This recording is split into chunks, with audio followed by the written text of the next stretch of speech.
क्या भगवान सचमुच में चढ़ाया हुआ हमारा प्रसाद खाते हैं, और यदि खाते हैं तो कम क्यों नहीं होता। यही बात एक शिष्य ने अपने गुरु से पूछी। गुरुजी ने कहा कि तुम्हें क्या लगता है। शिष्य ने कहा, गुरुजी प्रसाद जब चढ़ता है तो हम लोग जब खाते हैं तो प्रसाद जाहिर है कम होता है। यदि भगवान खाते तो प्रसाद जरूर कम होता, लेकिन वह उतना का उतना रहता है। ऐसा कैसे संभव हो सकता है। मुझे तो लगता है भगवान प्रसाद खाते नहीं हैं। गुरुजी ने कहा कि जब हम श्रद्धा के साथ भगवान को कुछ अर्पित करते हैं, भगवान उसका जरूर ग्रहण करते हैं, भोग भगवान जरूर लगाते हैं और सूक्ष्म रूप में वह ग्रहण कर लेते हैं, परंतु वह मात्रा कम नहीं होती। शिष्य ने कहा, ऐसा कैसे हो सकता है कि कोई चीज़ ग्रहण कर ली जाए या उसका भोग कर लिया जाए फिर भी वह कम ना हो।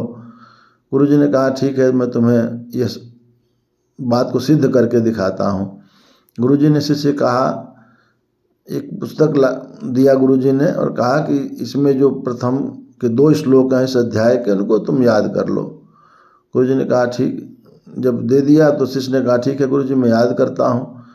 2 घंटे बाद शिष्य आया, बोला, गुरुजी मुझे श्लोक याद हो गए हैं। गुरुजी ने कहा, ठीक है सुनाओ।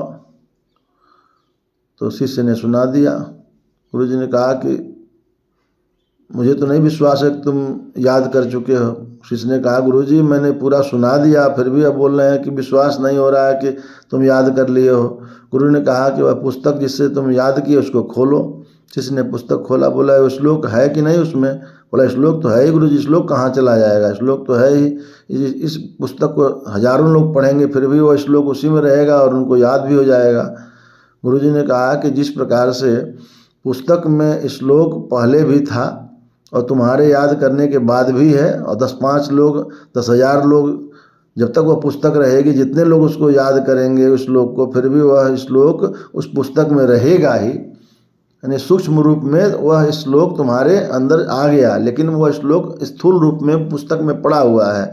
ठीक उसी प्रकार से भगवान सूक्ष्म रूप में प्रसाद को ग्रहण कर लेते हैं, भोग लगा लेते हैं, और स्थूल रूप में वह प्रसाद पड़ा रहता है, इसलिए कम नहीं होता है। इसलिए पूरे विश्वास श्रद्धा के साथ, क्योंकि भगवान भाव के भूखे होते हैं, वह आपके मिठाई के भोजन के भूखे नहीं होते हैं।